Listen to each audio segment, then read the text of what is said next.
Hello, my name's Jeff.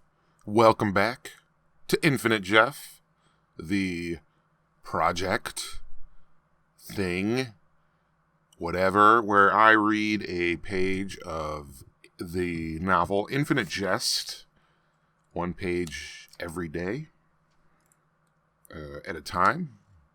So you get it in little bite-sized snippets, of which there will be 1,000 plus installments if I decide to see this through to completion, which I'm hoping. Sorry, getting a text.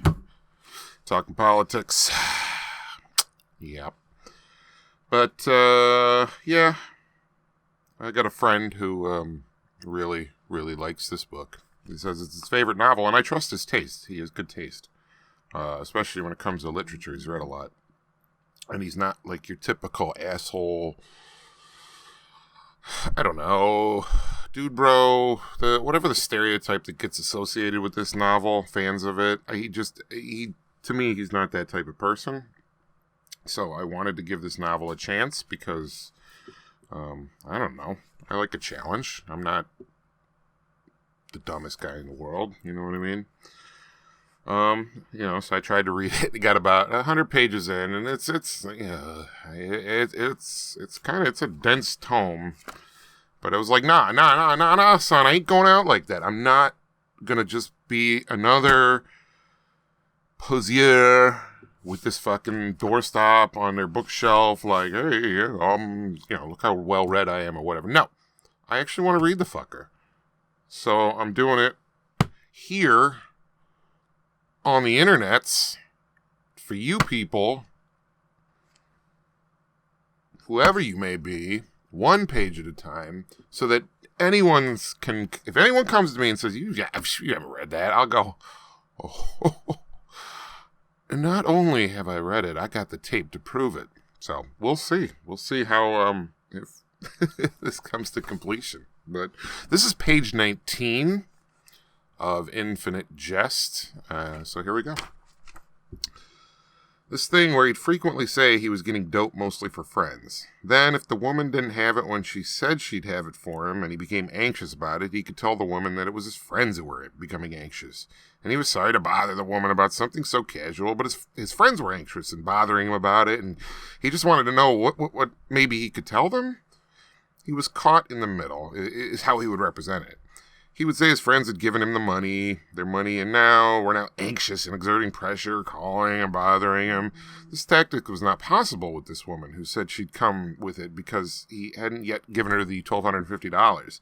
She would not let him. She was well off. Her family was well off. She said to explain how her condominium was as nice as it was when she worked designing sets for a Cambridge theater company that seemed to only do German plays, dark, smeary sets. She didn't care about the money. She said she'd cover the cost herself when she got out to the Alston Spur to see whether the guy was at home in the trailer, as she was certain that he would be this particular afternoon, and that he could just reimburse her when she brought it to him. This arrangement, very casual, made him anxious, so that he'd been even more casual and said, sure, fine, whatever. Thinking back, he was sure he'd said whatever. In retrospect, worried him. Because it might have sounded as if he didn't care at all. Not at all. So little that it wouldn't matter if she forgot to get it or call. And once he'd made the decision to have marijuana in his home one more time, it mattered a lot. He'd been too casual with the woman. He should have made her take the $1,250 from him up front, claiming politeness, he didn't want to inconvenience her financially over something so trivial and casual. Money created a sense of obligation, and he should have wanted the woman to feel obliged to do what she'd said, once what she'd said she'd do had set him off inside. Once he'd been set off inside, it mattered so much that he was somehow afraid to show how much it mattered. Once he had asked her to get it, he was committed to several courses of action. The insect on the shelf was back. It didn't seem to do anything. It just came out of the hole in the girder, onto the edge of the steel shelf, I should say, and sat there. After a while, it would disappear back into the hole in the girder, and he was pretty sure it didn't do anything in there either. He felt similar to the insect inside the girder that his shelf was connected to, but he was not sure just how similar. Once he decided to own marijuana one more time, he was committed to several courses of action.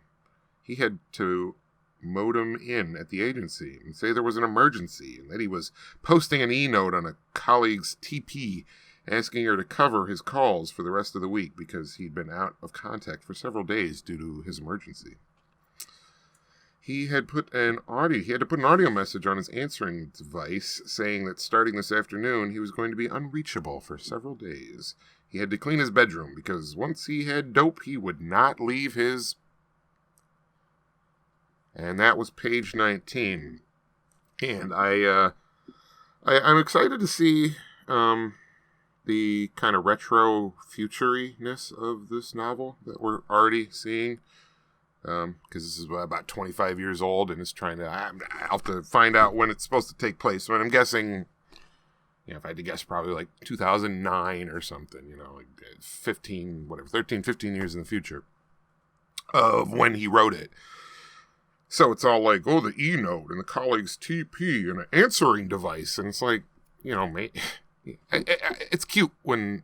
Not cute. It sounds like I'm trying to diminish the thought exercise of actually trying to predict futuristic technology. But it just ends up often being less prescient and more just kind of an extrapolation of like current trends with the inability to kind of sense any sort of disruptions or revolutions in that kind of stuff. Like trying to predict the iPhone, even in 2005, if you're trying to write into the future for that. Anyway, you probably get what I'm saying. I'm rambling. This was page 19.